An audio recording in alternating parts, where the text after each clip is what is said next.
Hello friends, मैं शालिनी पांडे स्वागत करती हूँ आपके अपने चैनल शालिनी बियॉन्ड स्टडी में।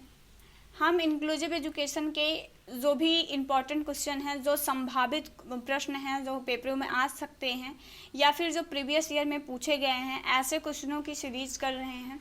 ठीक है, तो उसमें हमारी 2 क्लासेस हो चुकी हैं, ये तीसरी क्लास है। अगर आपने अभी तक वो 2 क्लासेस नहीं देखी हैं तो आप देख सकते हैं, और अगर सेशन पसंद आए तो please like share and subscribe ज़रूर करें। चलिए स्टार्ट करते हैं।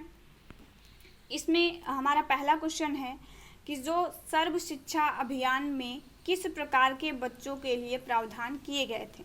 ठीक है, आज का हमारा पहला क्वेश्चन है कि सर्व शिक्षा अभियान जो था उसमें किस प्रकार के बच्चों के लिए प्रावधान किए गए थे। उसमें प्राथमिक स्तर के बच्चों के लिए प्रावधान किए गए थे कि माध्यमिक स्तर के बच्चों के लिए प्रावधान किए गए थे, दोनों प्रकार के बच्चों के लिए थे।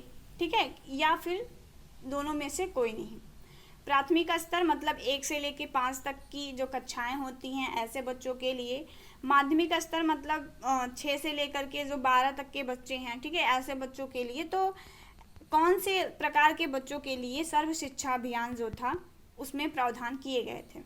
ठीक है, तो हमारा ऑप्शन होगा पहला प्राथमिक स्तर सर्व शिक्षा अभियान, जिसे हम SSA कहते हैं।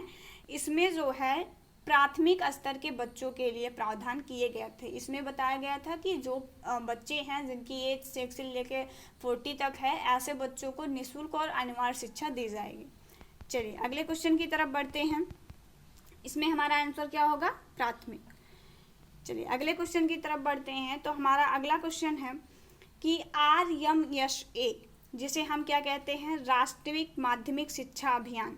ठीक है, रमशा हम इसे पढ़ते हैं। RMSA किस साल लागू किया गया था, मतलब किस वर्ष रमशा को किस वर्ष लागू किया गया था।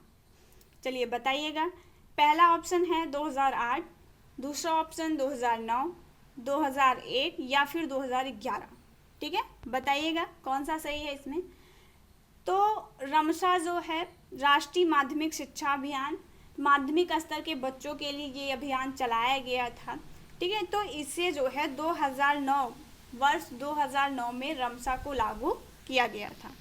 चलिए तुम्हारा सही आंसर इसमें होगा 2009। आगे बढ़ते हैं अगले क्वेश्चन की तरफ। तो हमारा अगला क्वेश्चन इसमें है समावेशी शिक्षा के मूलभूत तत्व कौन सा नहीं है। ठीक है, ध्यान से पढ़ेंगे क्वेश्चन को। इसमें आपसे नहीं पूछा गया है कि जो ऑप्शन दिए गए हैं उसमें ऐसा कौन सा ऑप्शन है जो कि समावेशी शिक्षा का मूल तत्व नहीं है।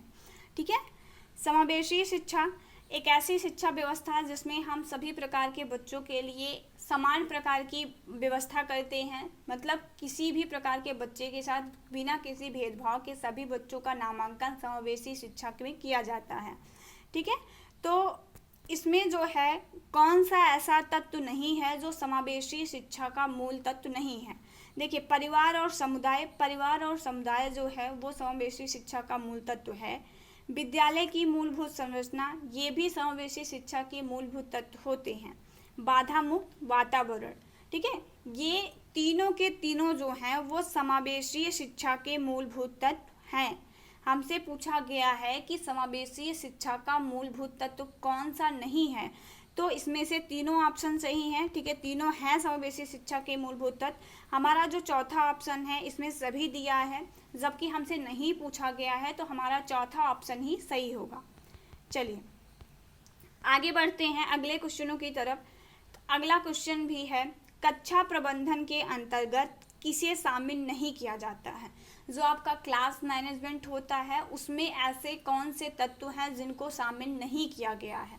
ठीक है, देखिए, शिक्षण अधिगम सामग्रियां जो होती हैं, मतलब शिक्षक जिन सामग्रियों का इस्तेमाल करके बच्चों को पढ़ाता है वो शामिल नहीं है। उसके बाद शिक्षण अधिगम की विधियां जो हैं, बैठने की उचित व्यवस्था या फिर उचित पेयजल की व्यवस्था, इसमें से कौन सा ऐसा है जो कि शिक्षण जो आपकी क्लास मैनेजमेंट है, कक्षा प्रबंधन है, उसमें शामिल नहीं है। हमारा ऑप्शन जो सही होगा वो है उचित पेयजल की व्यवस्था। देखिए, ये शिक्षण अधिगम की सामग्रियाँ, शिक्षण अधिगम की विधियाँ, बैठने की उचित व्यवस्था, ये सब एक क्लासरूम में किया जाएगा, ठीक है। ये सब क्लास मैनेजमेंट करने के तरीके हैं। लेकिन जो उचित पेयजल की व्यवस्था है ये विद्यालय मैनेजमेंट है, ठीक है। मतलब आप मूल जो विद्यालय की संरचना है उसकी बात है, उसको मैनेज करने की बात है। इसमें से हमारा जो सही ऑप्शन होगा वो होगा डी, मतलब उचित पेयजल की व्यवस्था, ठीक है। ये कक्षा प्रबंधन से संबंधित नहीं है।